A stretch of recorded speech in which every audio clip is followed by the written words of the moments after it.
noches. Estamos en la sección Conversemos, en el Festival de Cine de Cartagena con el director chileno Christopher Murray. Bienvenido, muchas gracias por estar con nosotros en El Espectador. Muchas gracias por la invitación. Está presentando una película que se llama El Cristo Ciego. Eso nos lleva a unos temas bastante profundos e importantes. Usted hablaba en un documental sobre los nacimientos de los mitos religiosos, algo por el estilo. ¿Cómo se da ese nacimiento de los mitos religiosos según usted? Bueno, la película tiene componentes documentales, pero yo no diría que es un documental. Y creo que para mí una pregunta acerca de cómo llenamos vacíos, cómo construimos sentido, y no creo que la pregunta tampoco lo resuelva en términos como de una teoría al respecto, pero sí como preguntándose, como con esa inquietud de que finalmente esos pequeños mitos no nacen como, o sea, no se imponen, sino que son algo que emerge de manera natural a través de la vida cotidiana de las personas y a través de sus propias vivencias personales. Eso es un poco, yo creo, lo que la película va desarrollando y va trabajando a lo largo de esta historia. ¿Cómo surgieron esas inquietudes en usted personalmente? O sea, las inquietudes religiosas que son tan importantes en Latinoamérica, bueno, y en el mundo, ¿no?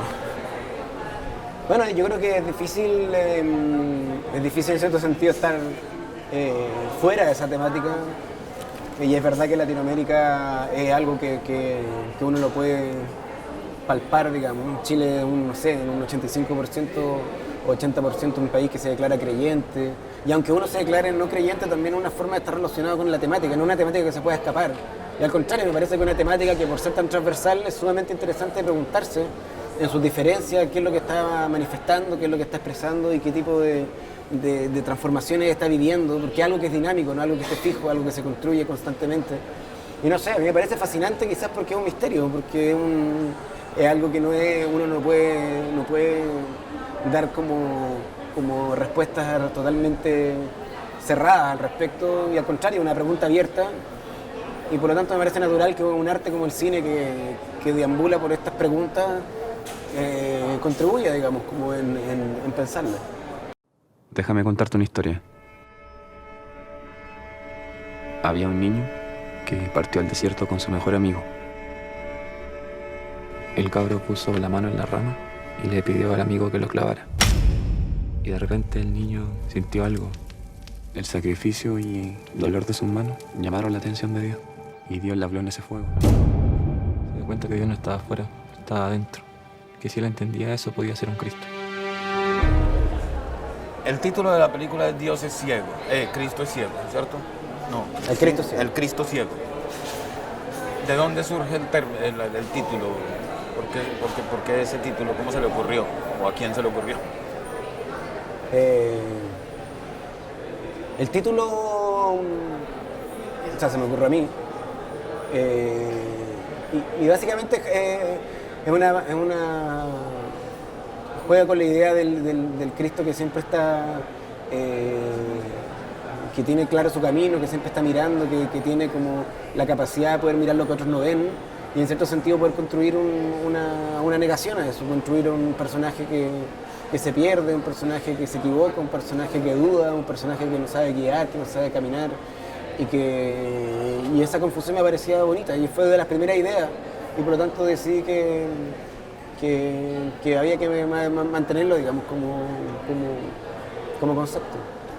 En un documental suyo que se llama Propaganda, se titula Propaganda, toca el lado, digamos, el lado B de las elecciones en Chile. Y si juntamos esta película que está presentando acá, diríamos que usted siempre está, o sea, siempre no, pero que le gusta tocar el tema no oficial, ¿no? ¿Hacia dónde y qué repercusiones ha tenido por tocar estos temas? Claro, Propaganda es una película sobre los mitos políticos. Sí.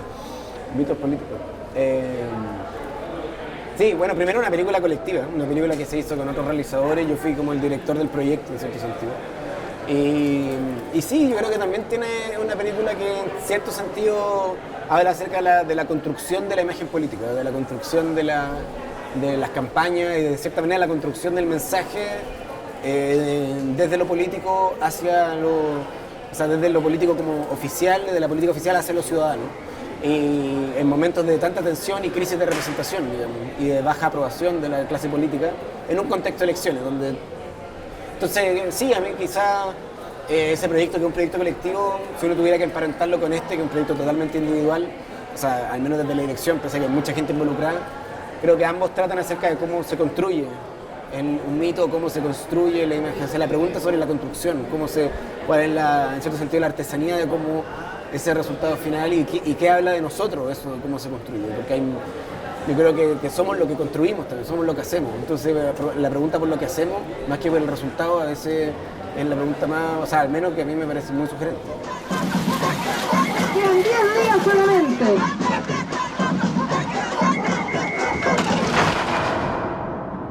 Así que le quiero pedir el voto para el domingo. ¿Ya? Muchas gracias. ¿Y qué repercusiones ha tenido en Chile este documental? ¿Que la gente le ha abierto los ojos a la gente o todo sigue igual? O ¿qué cree? No me atrevería a decir que le abrió los ojos a nadie, ¿no? pero yo creo que contribuyó en un momento como... y sigue contribuyendo en cierto sentido, porque es una película que algo bonito que tiene es que se va reactualizando, porque como hay elecciones constantemente, y uno lo vuelve a ver, y en cierto sentido creo yo que no solamente en Chile, sino en otros lados donde lo hemos mostrado, la película dialoga con las realidades locales y con las elecciones locales, que creo que es algo bastante transversal, en cómo la democracia contemporánea, la democracia moderna, en cómo se lleva a cabo las elecciones.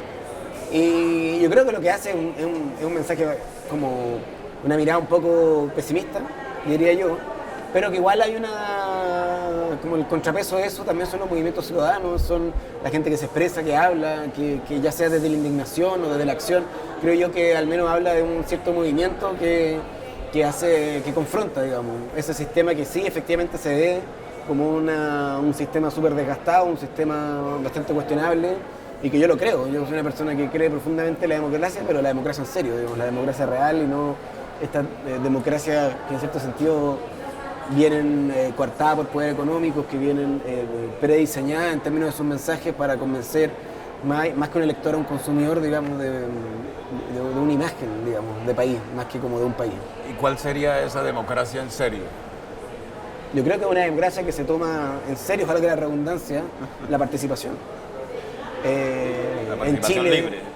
O sea, y la participación legítima y empoderada en términos como de influencia real. En Chile y bueno, y en otras partes nos damos cuenta cómo los sistemas económicos financian campañas, como muchas veces esos intereses están dialogando en Chile durante mucho tiempo, bueno, hasta ahora. Hoy en día recién se está transformando en un gran escándalo, pero algo que todos sabían, de que la política nacional estaba financiada por grandes grupos económicos y por lo tanto eso que uno sentía que eran como dos poderes separados, en cierto sentido eran más o menos parecidos a lo que estaban haciendo, con un sistema electoral que pese a que uno podía votar por uno y otro, por el sistema siempre se elegían uno de cada uno de los bandos, por lo tanto como que la elección venía ganada de antes. Y así yo creo que hay hartos elementos como que tienen que ver con la Constitución, que todavía es la Constitución de Pinochet, que no se ha cambiado, digamos.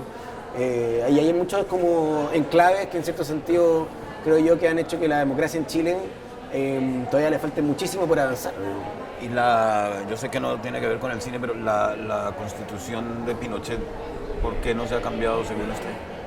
Porque para cambiar una Constitución hay que tener un quórum parlamentario bastante alto. Y hay que decir que más allá de lo horroroso que fue,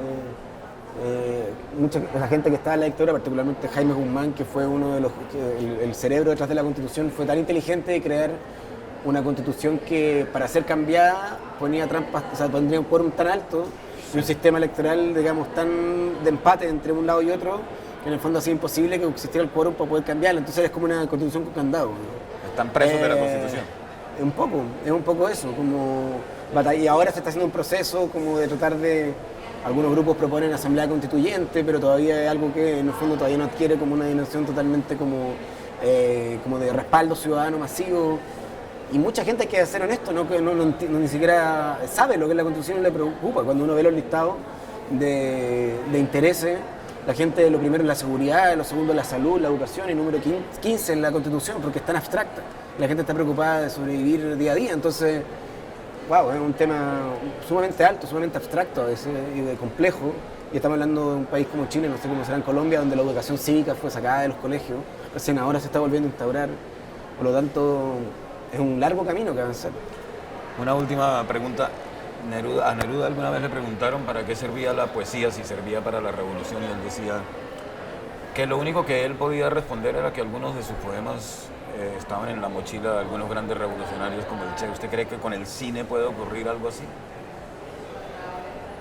Bueno, la pregunta por la revolución hoy en día es medio terrible, en el sentido como, ¿qué es la revolución hoy? Sí. ¿Cuál es la revolución contemporánea? Y es una gran pregunta, porque yo creo que cuando tú me hablas de revolución, me imagino que es la revolución de la... Y lo que me duda, me imagino que se refiere a la revolución de la izquierda. Claro, él se refería a eso, pero digo... Que es un proyecto que hoy en día tenemos que saber volver a entenderlo, porque yo creo que estamos en un momento... Sí, es un momento de gran cuestionamiento respecto a dónde encauzarlo en Latinoamérica. Un momento donde todo está cambiando, donde los proyectos como políticos de izquierda se están viendo súper amenazados. Y yo lo que sí creo es que el cine yo lo creo como una herramienta de apertura y de comprensión y de intercambio. Yo, para mí, soy bien pragmático en ese sentido, como que para mí una película, cuando para mí tiene sentido como cineasta, es cuando la película es capaz de abrir un espacio de reflexión donde no existía, o contribuir a un espacio de reflexión donde no existía. Por lo tanto, no siento que tenga que ver como con inspirar o dar mensajes o hacer propaganda de ideas. Siento que eso es demasiado fijo para lo que hacen las imágenes, que es algo que es bastante más dinámico, más líquido, más abierto, y que por lo general tiene que ver con experiencias de encuentro. En el caso de mi película, cuando trabajo con personas en un lugar como de encuentro entre seres, digamos, que están co-creando algo, que después eso va a ser compartido en un lugar como Colombia, y eso genera diálogo y fluyen, digamos, conversaciones que yo creo que son importantes, que sí le dan dinamismo a veces a una realidad que es bastante o más estática de lo que uno quisiera.